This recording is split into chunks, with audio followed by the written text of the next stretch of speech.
वाह। Hello everyone, कैसे हैं आप लोग। बहुत ही मजे कर रहे हैं कोरोना में आजकल आप लोग, है ना। सारा दिन ऑनलाइन गेमिंग और यूट्यूब गैजेट्स मिले हुए थे आप लोगों को। किस काम के लिए? फोन और ये लैपटॉप और मोबाइल्स और सारा कुछ जो कंप्यूटर, सब किन कामों के लिए मिला हुआ था? पढ़ाई करने के लिए। लेकिन आप लोग कर क्या रहे हैं? Gaming, videos, YouTube. सारा दिन इसी काम के लिए अनड्यू फायदा उठाया जा रहा है, जो भी आपको जो भी फैसिलिटीज मिली हुई हैं उनकी। और यही करते हैं सब लोग आजकल, हर चीज का अनड्यू एडवांटेज मजे लिए जा रहे हैं। गवर्नमेंट ने बोला है मास्क लगाओ, तो हम क्यों लगाएं। गवर्नमेंट बोलती है रेड लाइट क्रॉस मत करो, तो हम तो करेंगे। हेलमेट पहनो, तो हम तो नहीं पहनेंगे। और सीट बेल्ट लगा लो गाड़ी में, तो हम तो नहीं लगाएंगे। मजा आता है रूल्स तोड़ने में, हर चीज करने में आप लोगों को बहुत ही मजा आता है। ऐसे ही बहुत लोगों को आपने देखा होगा कि वो अपने घर में तो झाड़ू लगाते हैं और फिर बाहर सड़क के बीच में कूड़ा कर देते हैं। ऐसे ही सामने जो हमारे ऑपोजिट साइड में रह रहा होता है, वो अपने घर के बाहर अपना सारा कूड़ा सड़क के बीच में कर देता है। यानी कि सड़क तो हमारी है ही नहीं, हमारा तो अपना घर था जहाँ हम रह रहे हैं, वहाँ हमने सफाई कर दी, हमारी उतनी ड्यूटी थी। तो बस हम जहाँ हम रहते हैं वही पोर्शन साफ करना होता है। बाकी सड़क जाने, सरकार जाने, कोई जाने, सड़क हमारी नहीं है। तो जो जिस सड़क पर हम रह रहे होते हैं, क्या वो हमारी नहीं है? जिस देश में हम रह रहे हैं, क्या वो हमारा नहीं है? तो वो देश भी हमारा है, उसी से हमारी पहचान है, उसी से हमारा नाम है। कल को हमसे कोई पूछता है कि आप लोग कौन हो, तो हम यही बताते हैं कि हम इंडियन है, हम हिंदुस्तानी हैं। आप किस एरिया में रहते हो, हम अपने एरिया का नाम बताते हैं।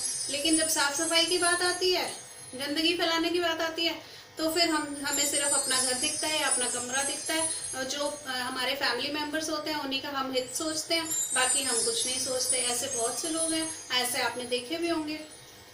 और आजकल आप देख रहे हैं दिल्ली में तो कितना ही पॉल्यूशन बढ़ रहा है। इनफैक्ट पूरे इंडिया में 130 करोड़ की आबादी यहाँ पर रहती है और पॉल्यूशन का लेवल बहुत ही हाई है।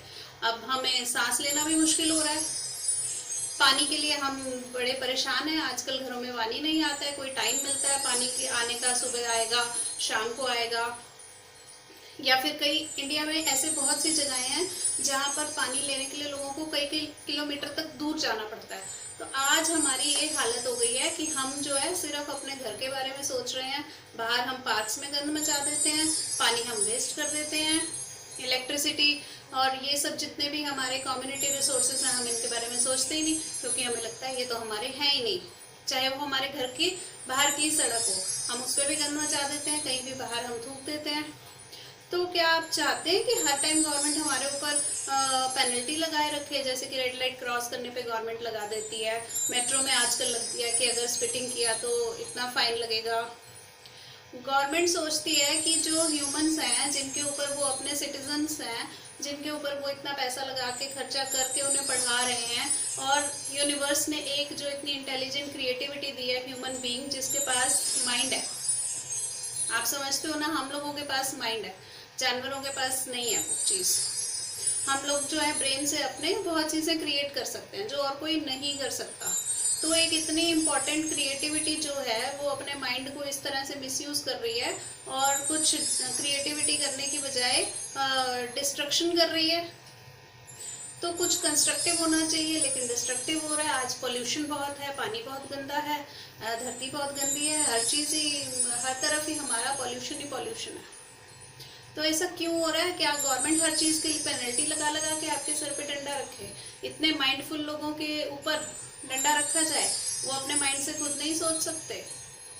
तो आज मैं आपको यही बताना चाहती हूँ कि हम लोग जहाँ पर रहते हैं वहाँ के हमारे कुछ ड्यूटीज़ होती हैं। सिर्फ हमारे राइट्स ही नहीं होते, हर चीज़ का हक मांगने का ही नहीं होता है, हमारे कुछ ड्यूटीज़ भी होती हैं जिन्हें हम कहते हैं हमारी फंडामेंटल ड्यूटीज़। और ये हमारे कॉन्स्टिट्यूशन के आर्टिकल 51A के अंदर दिया हुआ है, जो सिटीजन्स की फंडामेंटल ड्यूटीज़ हैं। इन ड्यूटीज़ में यही ऐसी मोरल चीज़ें आती हैं कि हमें हिंसा नहीं करनी चाहिए, हमें अपने देश का सम्मान करना चाहिए, अपने झंडे का सम्मान करना चाहिए। हमारा जो राष्ट्रीय गान है, राष्ट्रीय गीत है, जिस देश से हमारी पहचान है, उस राष्ट्रीय गान से हमारी पहचान है, अपने झंडे से हमारी पहचान है, इनका हमें सम्मान करना चाहिए। इनके लिए हमें कभी कुछ बुरा बोलना भी नहीं चाहिए, बुरा सोचना भी नहीं चाहिए। हमें दिल से अपने फीलिंग करनी चाहिए इनके लिए।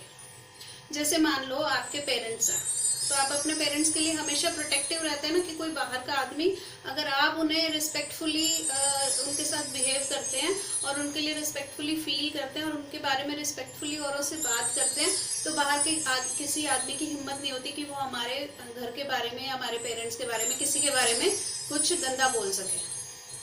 तो जब हम खुद रिस्पेक्ट देते हैं तो दूसरा कोई हिम्मत नहीं करता है।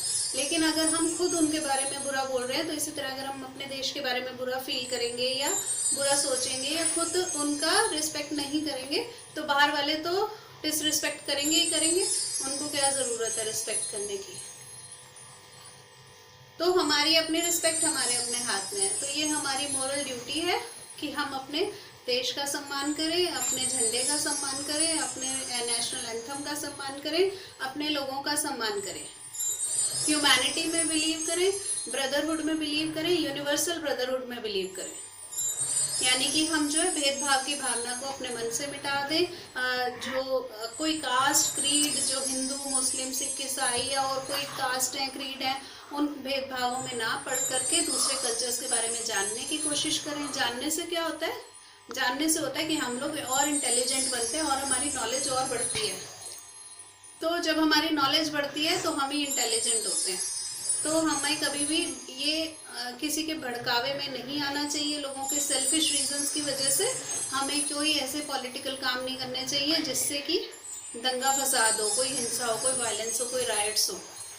हमारा यही काम है कि हम जो है यूनिवर्सल ब्रदरहुड में बिलीव करें। और ख़ास तौर पे अगर इंडिया में है तो इंडिया के फंडामेंटल राइट्स में हम अपने इंडियन लोगों के साथ, सबके साथ मिलजुल के रहें। हमारे इंडिया की तो डेफिनेशन ही यही है, पहचान ही यही है कि हम यूनिटी इन डाइवर्सिटी हैं हमारे यहाँ पर, यानी कि विविधता में एकता है।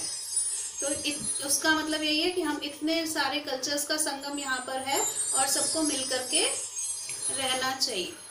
और इसी तरह से हमें गंदगी नहीं फैलानी चाहिए। जितने कम्युनिटी रिसोर्सेज हैं उनको अपना समझ करके उनका यूज़ करना चाहिए। गवर्नमेंट एक एक आदमी को आकर के नहीं समझा सकती है कि आपको चीज़ों का ध्यान रखना है। इतना खर्चा होता है इन सारे रिसोर्सेज के ऊपर, और हम उन रिसोर्सेज को इसलिए सिर्फ वेस्ट नहीं कर सकते कि ये तो सड़क पे पानी चल रहा है, ये टूटी मैं क्यों बंद करूँ, या यहाँ पर इसने गंदा करा है मेरा क्या मतलब है, या मैं भी कर देता हूँ, चलो देश के बाकी लोग तो अच्छा सोच रहे हैं, एक मेरे गंदगी मचाने से क्या हो जाए। अब मैं आपको ये बताती हूँ कि 90 लोग यही सोचते हैं 100 में से कि चलो मेरे एक गंदा करने से क्या हो जाएगा, या मेरे एक पॉल्यूशन फैलाने से क्या हो जाएगा, बाकी लोग तो अच्छा ही सोच रहे हैं। तो जब 90 लोग यही सोच के गंदा कर देते हैं, तो वो 10 लोग बेचारे जो अच्छा सोच रहे होते हैं उनका कॉन्ट्रीब्यूशन 0 हो जाता है। तो उन 10 लोगों से हमें 90 या 100 पर आना है और अपने देश को खुद ही अच्छा रखना है, अपने आसपास प्रेम का व्यवहार बना करके रखना है। ये सब कुछ हमारी मोरल ड्यूटीज़ में आता है और हमारी फंडामेंटल ड्यूटीज़ में आता है। तो बेटा, अब जो गवर्नमेंट स्पेशली एक अभियान चला रही है कि नागरिक कर्तव्य पालन अभियान, तो नागरिक कर्तव्य पालन अभियान अगर गवर्नमेंट चलाएगी तभी हमें नहीं देखना है। हमें हमेशा ही अपनी ज़िंदगी में आगे के लिए भी हमें कोई हक नहीं पहुंचता कि हम जो है इतनी, जिस पर इतना खर्चा हो रहा है और वो भी हमारे ही टैक्सेस पे करने से हो रहा है, जो सारी चीज़ें हम ही बना कर दे रहे हैं, एयरपोर्ट्स, सब कुछ, बसेस, रोड्स, पानी, जो कुछ भी फैसिलिटीज़ हमें आज अवेलेबल हैं गवर्नमेंट की तरफ से, पार्क्स या फ्यूल, जो भी चीज़ें हमें अवेलेबल हैं, वो सब चीज़ों पे हमारा ही खर्चा लगा हुआ है और हमें कोई हक नहीं पहुंचता कि ये सब चीज़ें जो औरों के यूज़ करने के लिए हम उन्हें ऐसे खुला बर्बाद करें। और आज की डेट में जब हमें इन सब चीज़ों की कमी पड़ रही है, तो आने वाली जनरेशन को तो बिल्कुल ही नहीं मिलेगा। हमें सिर्फ अपने ही बारे में नहीं सोचना, हमें आगे आने वाले लोगों के बारे में भी सोचना है। अब आज जो हवा, पानी, ये सब जो भगवान ने हमें फ्री दिया हुआ है, लेकिन हम क्या कर रहे हैं, हमें ये सब चीज़ें खरीदनी पड़ रही हैं। अब आज जो लोग कोविड में बिल्कुल बीमार हो रहे हैं, बेड रिडन हो रहे हैं, आईसीयू में उनका ट्रीटमेंट हो रहा है, तो वहाँ पर जाकर के उनको वेंटिलेटर लगता है, और जब वेंटिलेटर लगता है तो इसका मतलब ऑक्सीजन उनको चढ़ाई जाती है और वो ऑक्सीजन उन्हें खरीदनी पड़ रही है। और लोगों का 16-16 लाख का, जाने कितने कितने लाख का खर्चा आ रहा है इस चीज़ पे। इसका मतलब जब हमें ऑक्सीजन खरीदनी पड़ती है, सांसें खरीदनी पड़ती हैं, तो वो एक्सट्रीमली एक्सपेंसिव है। और भगवान ने अगर हमें उसे फ्री दिया हुआ है तो हम उसकी कीमत नहीं समझ रहे। और हमें कोई राइट नहीं है कि हम उसे औरों के लिए पॉल्यूट करें। वो सिर्फ हमें ही पॉल्यूशन नहीं दे रही है, औरों को भी दे रही है। तो आज हमें ये सोचना है कि अगर बाकी लोग भले ही कुछ भी गंदा कर रहे हैं, मैं as a citizen, Indian citizen, किसी भी तरह का देश को नुकसान पहुंचाने वाला कोई काम नहीं करूंगा या नहीं करूंगी। और इस चीज के लिए आज आप शपथ ले लो कि आप हमेशा के लिए, सिर्फ ये नहीं कि गवर्नमेंट अभियान चलाए तभी या सिर्फ इसी महीने में, हमेशा के लिए अपने देश की रिस्पेक्ट करो और अपने देश के जितने भी हमारी मॉरल ड्यूटीज हैं हम उन सब का पालन पूरे 100% अपने दिल से करेंगे। Thank you so much, bye.